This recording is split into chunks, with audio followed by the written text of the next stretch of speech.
ని flag off చేశారు. HYDRAA special vehicles include DRF trucks, ఒక 21 ట్రక్స్ ని ప్రొక్యూర్ చేయడం జరిగింది. హై క్రాస్ ఇన్నోవా వాహనాలు 4 మరియు స్కార్పియోస్ టీమ్స్ ఒక 55 స్కార్పియోస్ మరియు ట్రూప్ క్యారియర్ వ్యాన్స్, అలాగే బైక్స్ ని కూడా ఈజీగా డిజాస్టర్ వచ్చినప్పుడు కానీ అవసరం వచ్చినప్పుడు ముఖ్యమంత్రి గారు ఫ్లాగ్ ఆఫ్ చేశారు. హైడ్రా సరికొత్త వాహన శ్రేణిని ఒకసారి గట్టిగా చప్పట్లతోటి అభినందనలు తెలియజేద్దాం. డిఆర్ఎఫ్ ఎక్విప్మెంట్ తో పాటు ఉన్నటువంటి వాహనాల్ని కూడా మనం చూస్తున్నాం. The huge lineup of Hydra vehicles have just been flagged off by the Honorable Chief Minister. Thank you, sir. Thank you very much.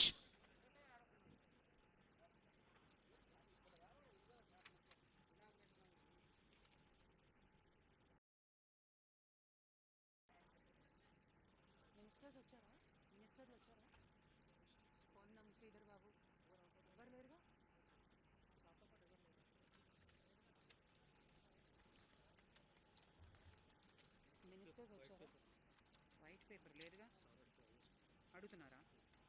అయ్యో లేదు, తీసుకో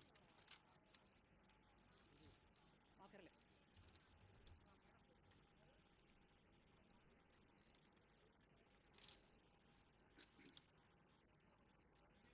హైడ్రా వెహికల్స్ ఫ్లాగ్ ఆఫ్ చేశారు ముఖ్యమంత్రి గారు. ప్రత్యేకించినటువంటి వాహనాలు మరి ఈ రోజు నుంచి ఆపరేషన్స్ మొదలు పెడుతుంది హైడ్రా బృందం.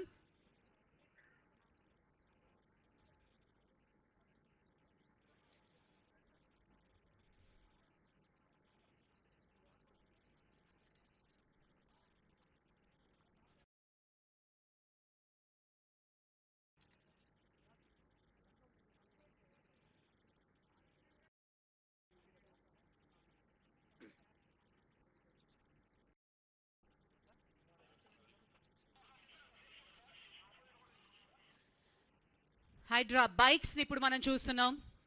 హైడ్రా బృందం వాటిని తీసుకుని కెలామిటీస్ వచ్చిన సమయంలోనూ ఈజీగా అప్రోచబుల్ లేనటువంటి మార్గాల్లో కూడా బైక్స్ ఈజీగా వెళ్ళి ఆ ప్రాబ్లమ్ ని సాల్వ్ చేసి అక్కడ ట్రీ కట్టింగ్ ఎక్విప్మెంట్ కూడా ఆ బైక్ మీదే పెట్టడం జరుగుతుంది.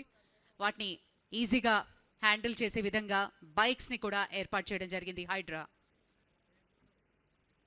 Thank you sir, thank you very much. మూసీని, చెరువులను, నాలాలను, రోడ్ల మీద అక్రమ నిర్మాణాలను తొలగిస్తే రియల్ ఎస్టేట్ పడిపోతుంది, రియల్ ఎస్టేట్ పడిపోతుంది, రేవంత్ రెడ్డి వెట్లగూల కొడతారన్నారు.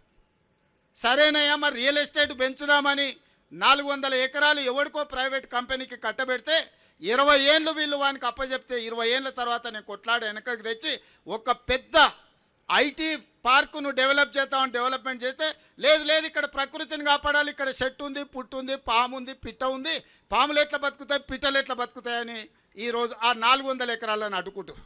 అసలు మీ బాధ ఏంది?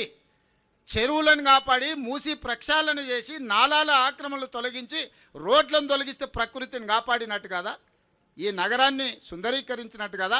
అక్కడికి పోయి అది చేస్తేనేమో రియల్ ఎస్టేట్ పడిపోతుంది అంటారు. ఇక్కడ పెద్ద పెద్ద పరిశ్రమలను తీసుకొచ్చి ఐటీ అండ్ ఫార్మా కంపెనీలను తెచ్చి లక్షలాది ఉద్యోగాలు ఇప్పించి వేల కోట్ల రూపాయల పెట్టుబడులు తీసుకొచ్చి ఒక ఇన్ఫర్మేషన్ నాలెడ్జ్ సెంటర్ని క్రియేట్ చేద్దాం ఒక 400 ఎకరాల అంటే లేదు లేదు లేదు లేదు ఇప్పుడు ప్రకృతి వాడిపోతుంది అంటారు.